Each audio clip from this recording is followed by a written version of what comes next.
जसाना इलाके में security forces और दहशतगर्दों के दरमियान झड़प हुई। झड़प में एक दहशतगर्द मारा गया जबकि एक पुलिस एहलकार और एक फौजी जवान जख्मी हो गया। इलाके में फोर्सेस का ऑपरेशन जारी है और दहशतगर्दों को घेर लिया गया, जो मकान का दरवाजा और खिड़कियां तोड़कर फरार होने की कोशिश की। ताहम सिक्योरिटी फोर्सेस ने उनका मुहासरा कर लिया। दरवाजा तोड़ दिया, अंदर उन्होंने दरवाजा तोड़ा है।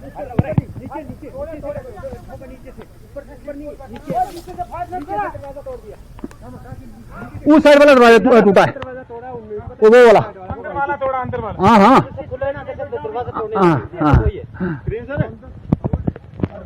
अंदर थोड़ा आगे जा, अंदर आगे जा, लाइन कर। मैं बनाता हूँ, एक मिनट, मैं बाद में चल रही एक मिनट बाद ही कर रहे हैं। फायरिंग आगू नहीं आया, हाँ आगू फायर नहीं आ रहा, आगू नहीं ना आया। इधरों कितना सर